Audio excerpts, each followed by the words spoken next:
Good morning and welcome back to Good Morning Tobago. Again, I am Shenell Felix, and this morning we're talking about that internal T.P.P or the Tobago People's Party election. And before we had the break, we had Miss Natasha and second on with us vying for the position of T.P.P or party chairman. And as we continue this morning's discussion with another candidate for the Tobago People's Party, I have the pleasure of sitting in studio with Mr. Lance Ogiste. Good morning, Mr. Ogiste. Good morning. Thank you for having me. Good morning to Tobago. Good morning to our T.P.P family. You're in a blessed place. All right. Well, I see things are heating up with this internal election. It's getting pretty competitive, and I'm seeing a lot of individuals that have gotten the confidence to put themselves forward for positions. Tell us, who is Lance Ogiste? Lance Ogiste is a citizen, a resident of Tobago, currently a farmer. I'm a registered farmer. I pay a lot of emphasis to the organic format of farming, but I have 30 years experience in the work industry. I started off at T&Tech, spent 7.5 years at T&Tech. I would have done the earlier part of T&Tech, 3.5 years as an apprentice. The other period of that 7.5 years in Tobago distribution. 22 years at TSTT. I entered as a trainee technician and eventually left the company as a senior cable maintenance technician.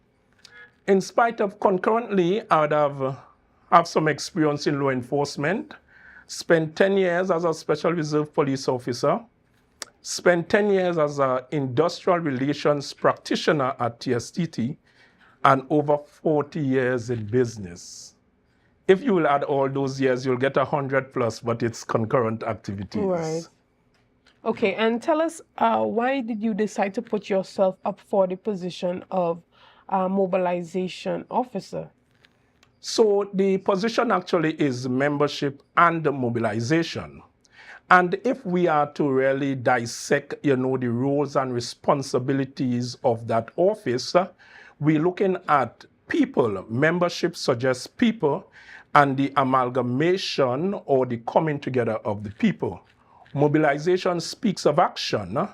And therefore, if we are to marry those two concepts, we are looking at the understanding as to how people operate against the factors of mobilization.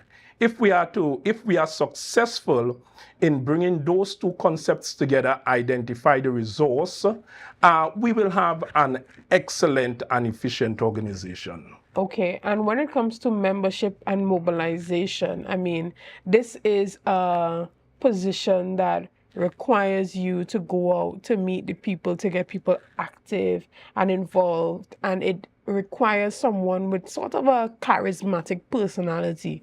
Do you think you fit the scope of that job? I am highly suspicious. In that, whilst in my career, my previous career, it involves a lot of interacting with persons, understanding, identifying entitlements, and meeting with the company in the capacity of an industrial relations practitioner, and really advocating on persons' behalf.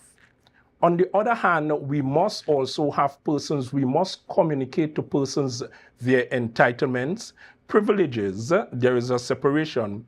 And therefore, in negotiating people's interests, their benefits, and their pursuits, it's a balance between all these factors. Right. So you see yourself in this position as being more of an advocate on behalf of the members, more than being somewhat of a persuasive character to get people on board with the party. Well, it will be a combination in that the organization strives, survives, and will really, it will prosper based on your membership base. You need the membership in order to drive the whole aspiration, the vision, and the mission of the entity.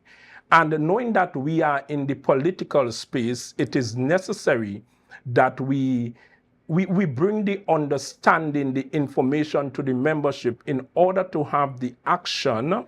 It is important that people understand their entitlement, they understand what their interests are, in that sometimes we are operating in the space and we are not fully conscious as to what is our interest. It's not well communicated. So it also involves an aspect of education and sensitization. And therefore, the membership and mobilization officer is not a stand-alone entity within the organization. In that you will understand that, for example, you form strategic alliance and relationship with education and research. So we are able to really have meaningful communication to create that stimuli, so that we actually have the membership move in a direction that is really productive to their interests and their benefits. All right. Another thing that has come up is basically the fact that this is a new party, it's a new election, and so popularity is really behind a number of persons who are already a part of the executive, and then you have members who and may not be as popular that are putting themselves out there. Do you think that it is a disadvantage to the members of the party who may not have the same level of popularity as the sitting secretaries that are putting themselves up for the executive? And how do you feel about sitting executives being a core part of the executive for the party? In terms of sitting executives, I think it's a case of capacity.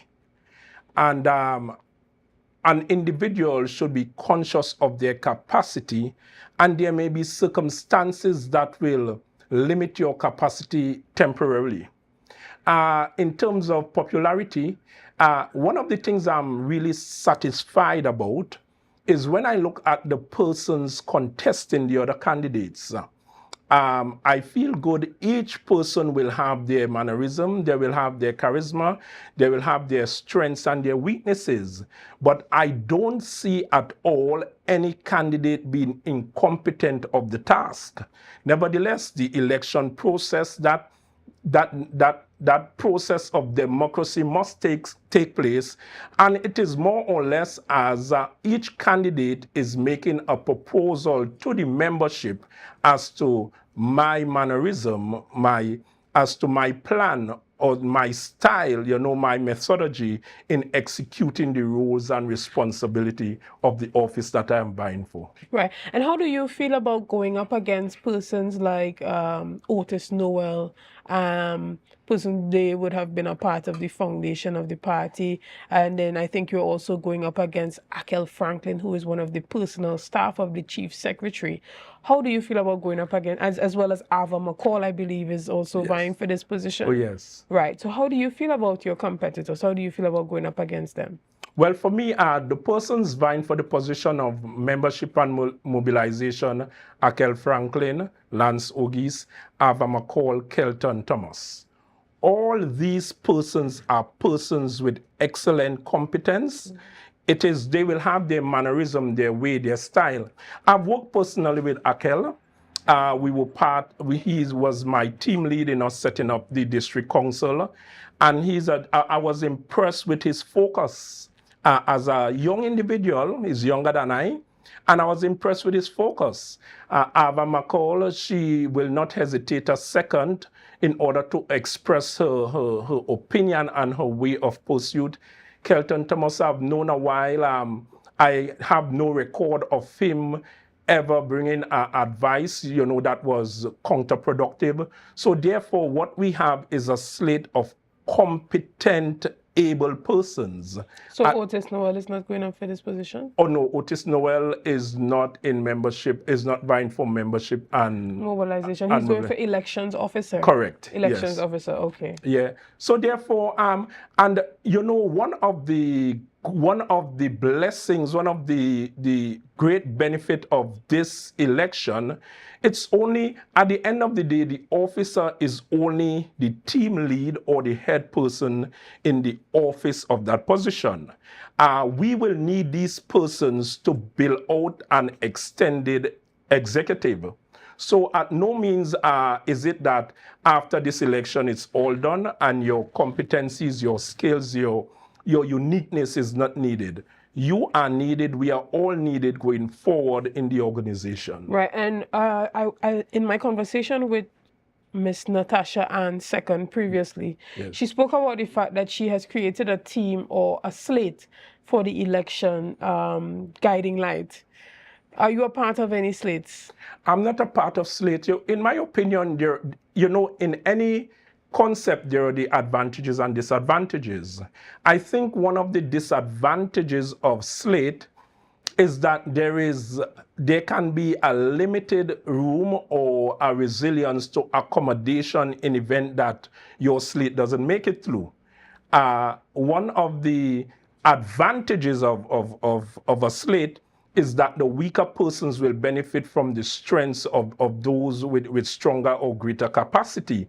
So there are advantages and disadvantages, but in my opinion, I will probably somewhat tend to look in the direction of an elective process against a selective process. Okay. And we see that this election has attracted a number of different kind of people. We even see a former political leader also vying for the position of chairman in the person of Attorney Chrislyn Moore. But there is the consensus from individuals within the party and without that with her as the chairperson, the party seems like it's an old party with a new logo.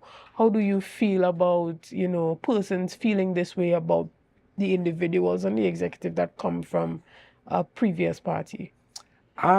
There will always be a perspective, and perspective are formed and generated from experiences, school of thought, orientation. I think I'm from a relatively mix between old and new school. And I'm saying that in processes like these, what we have also ambiguities, concerns, but at the end of the day, what contributes to the success is an open-minded approach. Let us go forward. We will not really allow some ambiguities and some uncertainties to create for us a whirlwind of trauma. We take it one day at a time. We are result and solution oriented, and where there is a will, there is a way.